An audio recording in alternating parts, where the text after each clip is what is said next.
Hola, aquí estamos en un salón, en un espacio en paralelo al Congreso Futuro 2019.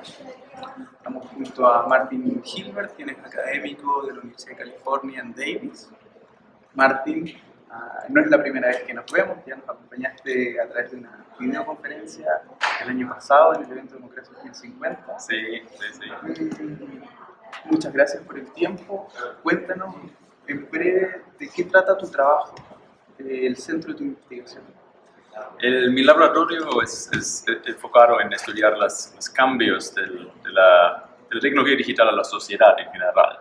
¿No? Cambian muchas cosas, la economía, la salud, la educación y entre ellos también la democracia. ¿No? Es un proceso, pero ahí empecé.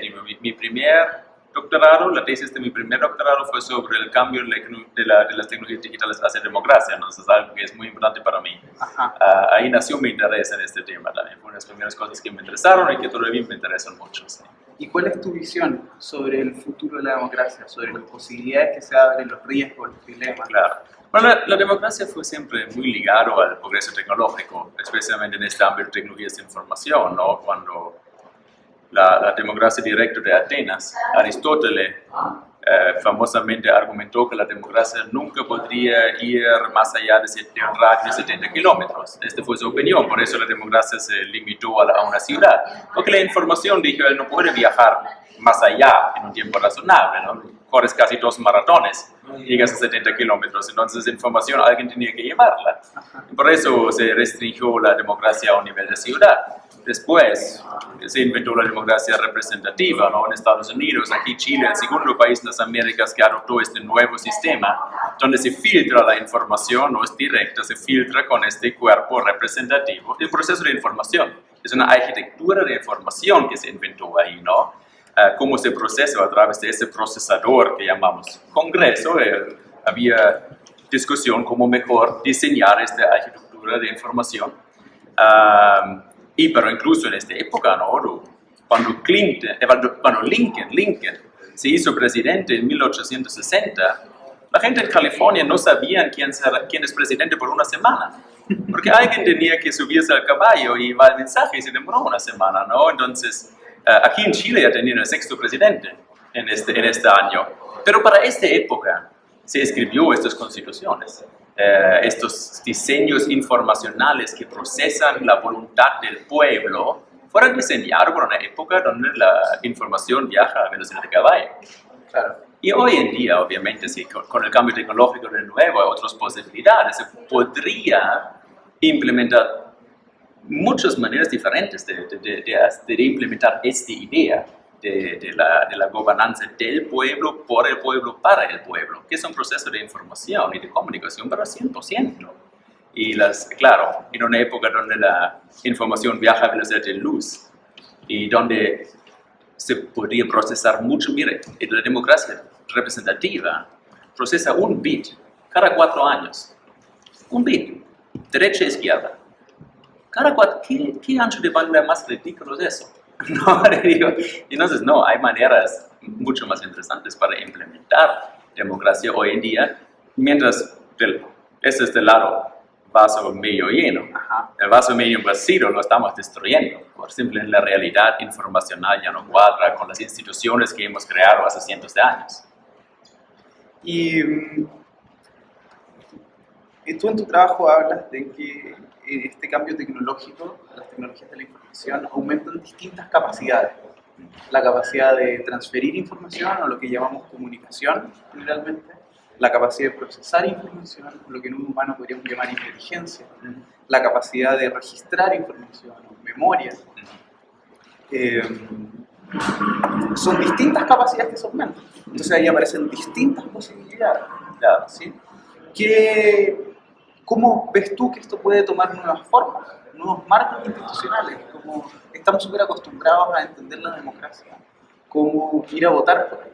¿Es eso la democracia? ¿Qué es la democracia en tu visión y qué nuevas formas puede tomar? La democracia es un proceso de información y comunicación que básicamente, como yo lo entiendo, no podrías verlo así. Democracia no es necesario donde hay certidumbre. Nosotros no necesitamos consultar al pueblo sobre qué es la mejor gasolina para irnos al Marte. ¿no? Porque ahí hay ciencia y la ciencia resuelve esos problemas. Sobre eso no hay, ¿no? Según Barber, de la Strong Democracy, la democracia empieza cuando la certidumbre se acaba. ¿No? Entonces, cuando hay incertidumbre, por ejemplo, hay discusión sobre la mejor vacuna, no debe porque hay evidencia científica, pero no, alguna gente no se siente cómodo con las vacunas. A los niños hace falta que vacuna, pero esta vacuna efecto. Y ahí empieza la democracia. Y otras cosas, socialismo, capitalismo, bueno, no hay verdad. No tenemos entonces ahí cuando hay tanta incertidumbre, dijimos que bueno, como nadie sabe, tomamos la responsabilidad, somos todos igual de ignorantes, ahí tomamos la responsabilidad colectivamente y si no nos va bien, por lo menos a quién echa la culpa a todos nosotros, ¿no? A mí lo podría ser así. Entonces la democracia empieza cuando la verdad se acaba, ¿no? El resto aún no hace falta. Entonces, ¿cómo enfrentar esta incertidumbre? Incertidumbre es el contrario de información. Cuando hay información no hay incertidumbre. En la teoría de información, en la teoría de computación, es definido así, ¿no? Entonces tú ya ves, entonces son procesos de información, entonces las tecnologías de información y comunicación tienen muchos potenciales ahí para intermediar este proceso de ver cómo podemos procesar esta incertidumbre, cómo podemos detectar qué es una incertidumbre, y la voluntad del pueblo hay que crearlo, no hay que detectarlo nomás. No, este es Rousseau. Entonces Rousseau fue muy claro en decir que hay que computar la voluntad del pueblo. No hay que detectarla. Ese sería más como la votación. No, entonces tú detectas, entonces Rousseau siempre dijo, mira, yo quiero manejar rápido en la autopista y tú también. Entonces votemos. Todos manejamos rápido. No, pero yo juntos contigo digo que no, ahí no vamos a matar. Entonces, contigo juntos queremos un límite de velocidad. Entonces lo que yo quiero, lo que tú quieres, no es lo mismo lo que nosotros queramos. No hay una diferencia. Entonces, este es un proceso de identificación, de diálogo, de computación, que hoy en día se hace un outsourcing a esta cosa que se llama Congreso. Sí. La pregunta es, ¿no podemos sacar mucho más provecho de este proceso, involucrar mucho más gente, incluso el Congreso también? No vamos tanto. Al final podrías decir, mire, reemplazamos el Congreso con inteligencia artificial. Para serte bien sincero, yo no sé si nos haría mucho peor, no estoy para el futuro, ¿no? Como proceso de información, ¿no? Pero al final ahí un poco, ¿no? Tenemos que realmente think out of the box, tenemos que buscar soluciones porque es un proceso de información y comunicación, de computación, ¿no? La voluntad del pueblo se computa. Se empieza con ver lo que es la voluntad del pueblo y termina con crear alternativas, lo que quiere el pueblo, del pueblo, por el pueblo, para el pueblo. No, es un proceso de información. Se necesita diseñar arquitecturas, se necesita diseñar reglas y hay muchas maneras diferentes hoy en día que había hace 250 años.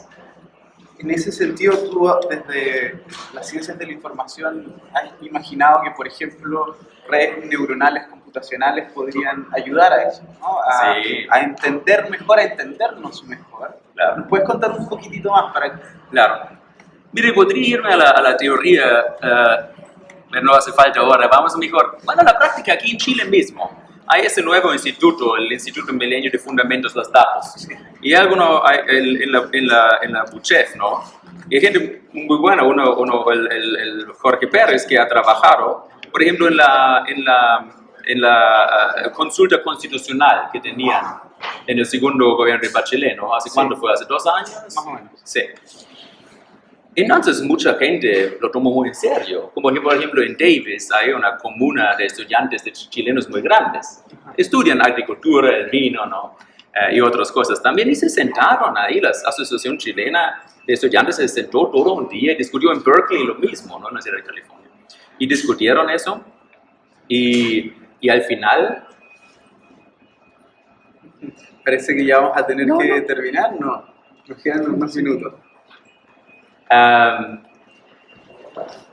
Y al final escribieron una propuesta muy grande, ¿no? Y lo mandaron a Chile, igual que muchas organizaciones chilenas lo tomaron en serio. ¿Y qué hizo el gobierno Bachelet? Según entiendo, estaba muy sorprendido por todo esto y empleó, digamos, más practicantes, alguna gente para que lo lea. Pero es irracional procesar información, incluso con este procesador. No hay tanta información. Entonces lo que hizo el Jorge ahí en la BUCHEF él tomó una red neuronal y llenó la red neuronal con todas estas cosas. Esas redes neuronales, una técnica que se llama Word2Vec, de palabras a vectores, Word2Vec. Tú puedes entonces, tienes este espacio con muchos cientos de dimensiones, pero reduzcámoslo a 3, se hace con un algoritmo llamado Disney. Entonces tienes 3 dimensiones y tú ves donde hay las opiniones, diferentes opiniones. Con este espacio incluso puedes hacer matemática. Tú podrías preguntar este espacio Santiago menos Chile plus Argentina. Y te va a decir Buenos Aires. Tiene conocimiento este espacio, ¿no? También lo puedes preguntar concertación, qué sé yo, menos, no sé qué son los temas, menos salud plus educación y a ver qué te da. ¿No? Entonces tú realmente ves en este espacio, puedes consultar. ¿Y con quién está hablando? Está hablando con el pueblo chileno. No, esta inteligencia artificial tiene conocimiento sobre la voluntad del pueblo. Y tú cuando conversas con él, no es como conversar con Siri, no, pero más o menos, puedes hablar con Alexa. Tú conversas con una inteligencia llenada por la inteligencia colectiva, ¿no? Superminds, a la Tom Malone, ¿no? Que representa la voluntad de Chile. Y es algo súper poderoso, ¿no? Entonces, yo diría mucho más poderoso que un par de señores elegidos cada 4 años en el Congreso que digan que representen el pueblo. No representen, sus cerebros no pueden mantener la información lo que realmente quiere, pero si tú entrenas una inteligencia, entonces una red neuronal conoce Chile mucho mejor. ¿No? Entonces tú puedes jugar con este espacio de Jorge y ver un poco, y este fue y lo hizo ahora recién el año pasado, mucho más poderoso, como el gobierno chileno jamás llegó a entender esos datos, ¿no? Claro, en este sentido hablo, en las redes neuronales sí, no te resuelven todo, ¿no? También digo, la opinión del pueblo tiene que ser construido, no solamente dictado, pero ahí por lo menos tú entiendes dónde hay los partidos y dónde hay las opiniones. Y gran sorpresa, no te voy a sorprender si te digo, normalmente nunca encontramos una dimensión. No es derecha o izquierda. No, la opinión del pueblo tiene cientos de dimensiones, pero con este espacio puedes jugar entonces, ¿no? Y entiendes la complejidad también, y resulta muchas veces que la derecha y la izquierda están muy cerca en algún tópico específico, ¿no? ¿Por qué no es una? Pero nosotros, si tú abres la prensa o en el Parlamento o en el Congreso, no, sí, se supone que todo esto es en una dimensión, derecha e izquierda. No es así, en la realidad. Oye, ¿y cuáles son, en tu opinión también, los principales riesgos o dilemas que se presentan ante esta posibilidad? Si esto empezara a ser cada vez más común, a internalizarse, ¿y cuáles son las críticas? ¿No? Aquí en el Congreso del Futuro se está planteando harto también la pregunta por la supervigilancia, el control ciudadano. Ahí aparece una tensión donde hay oportunidad, pero también hay riesgo. Claro. Ese para mí es más ligado al hecho que es el desajuste entre un sistema diseñado donde la información viajaba a la velocidad de caballo, implementar una realidad donde la información viaja a velocidad de luz. Y es un desajuste. Ahora tú podrías lamentarlo y tratar de cuadrarlo, no lo vas a poder cuadrar. Es una institución obsoleta implementada en una realidad que no es igual. Y claro que ahí se puede ser abusado, esto es lo que vemos. Vemos alrededor de todo el mundo gente electo que se eligen democráticamente, que abiertamente tienen la meta de debilitar la democracia. Esto le pasa en Estados Unidos, esto le pasa en Brasil, esto le pasa en Turquía, esto le pasa en Rusia. Están democráticamente electos con la meta de desmantelar la democracia y lo dicen abiertamente. Quiero hacer este, ¿no? Entonces la democracia, esta institución antigua, obsoleta, está destruyéndose. Y es muy peligroso eso. Mientras no realmente rediseñamos ambas cosas. La institución, ¿qué significa reescribir las constituciones? Tú explicas eso a mis amigos en Estados Unidos, porque yo no voy a reír. Y desarrollar tecnologías que aprovechan, no tenemos la tecnología que fomenta la democracia. La tecnología que tú llamas hoy en día inteligencia artificial, todos mis colegas que trabajan en el tema, la gran mayoría de ellos trabajan en 2 temas. Uno es optimizar comerciales en Silicon Valley y uno es lo que tú dices, seguridad nacional, vigilancia. Eso no significa que son las únicas aplicaciones que se pueden, pero nadie ha puesto las lucas sobre la mesa, es decir, desarrollemos, contratemos 1000 programadores, no para optimizar comerciales, para convencerte para lavarte el cerebro para comprar el producto y este mismo algoritmo lo implementamos para venderte una opinión política. No, este no es democracia, es un algoritmo desarrollado para comerciales, está bien, pero se implementa la democracia y ahí dice, no nos funciona. Pero claro que no le va a funcionar.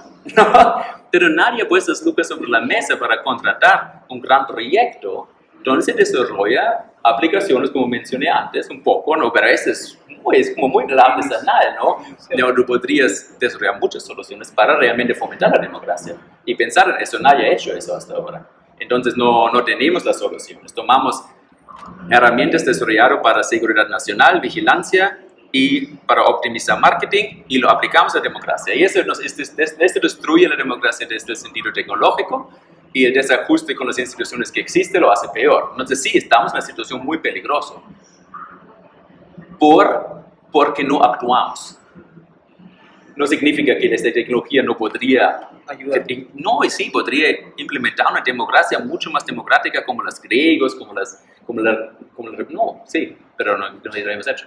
En ese sentido, y quizá para cerrar, me hubiera encantado poder hacer una entrevista mucho más larga.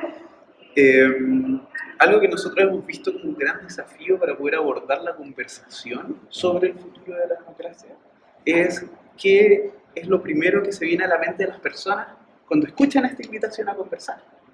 En general, es una conversación como que simplemente proyecta un poquito más allá lo conocido. ¿Sí?